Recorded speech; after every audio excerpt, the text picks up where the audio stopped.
So, to basically recap what happened last time was Zuko and Iroh have abandoned their soldiers in hopes of searching for a waterbending teacher, and they plan to head towards the Southern Water Tribe to accomplish that.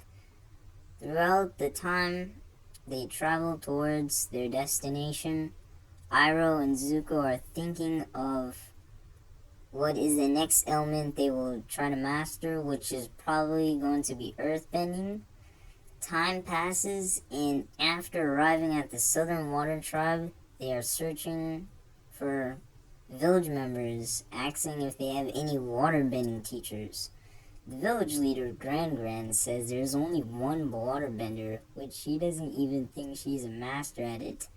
Now, the other village members are also kind of distressed at seeing a Fire Nation ship and wonder what they want to do.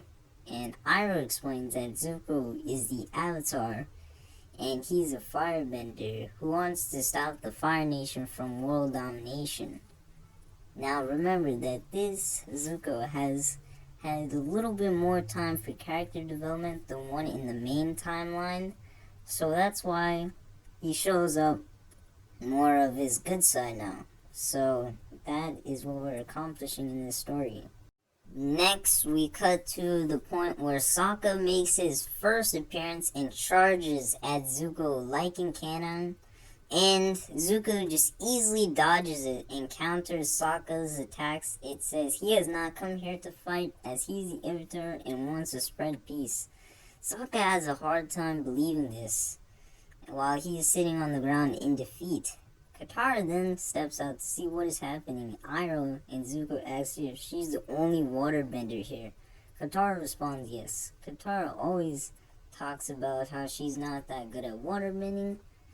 Well, Zuko kinda is annoyed that he wasted his time and less time to stop the Fire Lord from world domination. So Iroh says you have to have patience, Zuko. These people might be beneficial, and with a bit of trust, maybe we can form friendships. Iroh explains that they are on a quest to master all four elements. Firebending isn't a problem because he's a good firebending teacher himself. It's only earth, air, and water they need to master. So, this is also a lot of information for Sokka and Katara to take in, as they are apparently a good firebender, as unlike in the original story, Aang went penguin sliding to gain Katara's trust, and the thing is Sokka was still skeptical, so he would still be skeptical right now.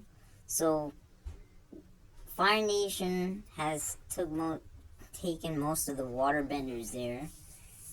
Sokka would tell them, how can we trust a firebender after what they have done?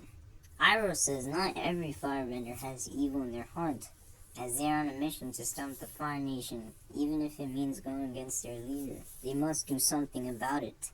Sokka, Katara, and a few other people from the tribe are not convinced that these are not normal firebenders. They're so kind and not evil like the rest of them.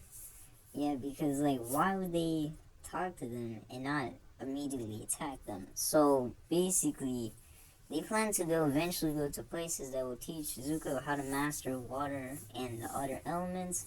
Iroh says it might be beneficial for Sokka and Katara to come aboard the ship for experience and join them on their adventures. So Sokka and Katara are still a little hesitant to join them, knowing that they are both firebenders, but Katara says they might actually have good intentions. Sokka still doesn't fully trust them, but tags along anyways because he wants to protect his sister. As also, Sokka needs a lot of time to gain a person's trust, like in canon. So Sokka and Katara both say their goodbyes and head off into the unknown. Iroh and Zuko discuss their plans about what will they do now, as the other water tribe is on the other side of the world, and the closest would be to learn earth bending. So we probably should go to a place that teaches that. Iroh still thinks Bumi could help teach Zuko earthbending, but no, that probably would not be the best idea or choice, as Bumi has to free Omashu from the Fire Nation. Zuko says maybe we can help Bumi retake Omashu. Iris says that, but it might be a risky idea, but I think it's worth it. After that, they plan to go to Omashu to learn earthbending. Sokka asks Zuko if he is evil, just like those firebenders once again. Zuko says he can never side with the Fire Nation after what they did to the nations trying to conquer them. Iroh interrupts them to say that originally Zuko was trying to capture the Avatar, but now he knows his destiny has changed. We plan to travel the world so Zuko could master all elements and take down the Fire Lord.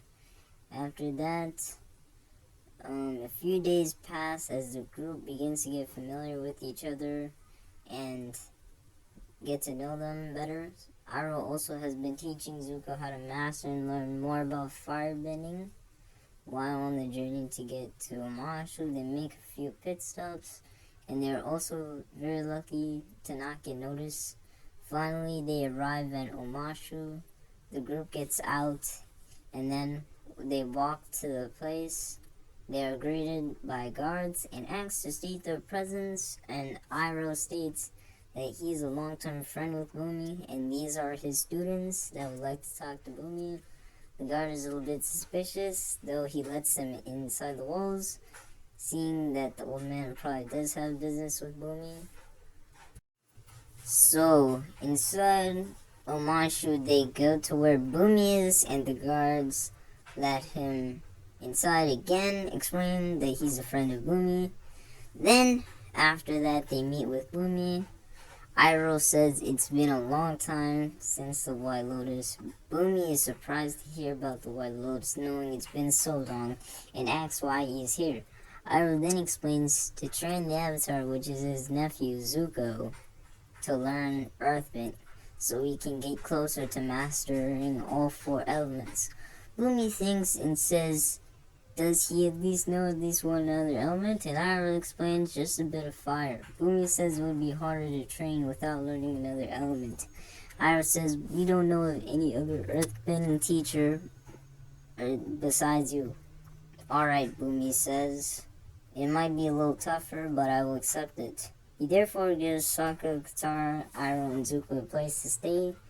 Throughout this point, we have not discussed what happened to those Fire Nation soldiers who got kicked off the ship. A lucky soldier survives and is lucky enough to get picked by another Fire Nation ship, as apparently it is Zhao's ship, and when the soldier gets picked, he alerts Zhao that there are two Fire Nation traders that have kicked off many soldiers from the ship and have changed their coordinates. Zhao is enraged and says, where could they have possibly been going? The soldier says that it looks like they have been heading a bit up north, but to confirm where they are right now would be impossible. Zhao knows what he has to do next. He has to find Zuko and Iroh because it could possibly be them, as he has not heard from them for a long time.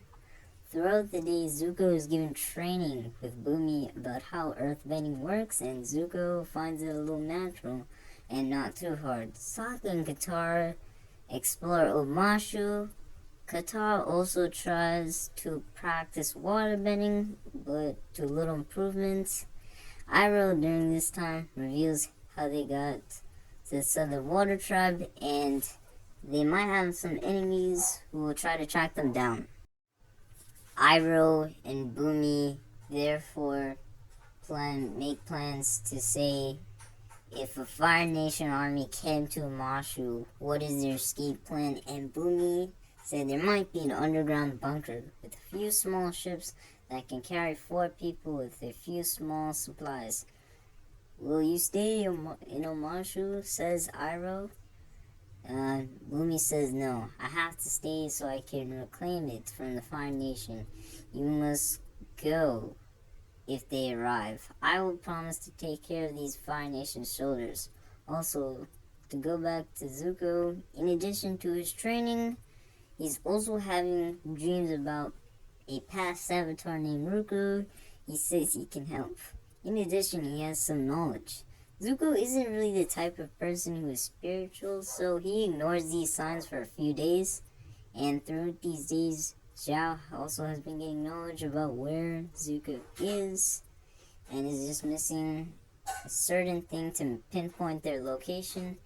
Next time, we'll continue to find out where Team Avatar is with Zuko, Iroh, Sokka, Katara, and Bumi. So next time we'll discuss what will happen when Zhao comes to attack Omashu, and what their plan will be. So another thing to note is, sorry guys if this isn't like how the characters actually are. I'm trying my best to guess how they would think and react in every situation.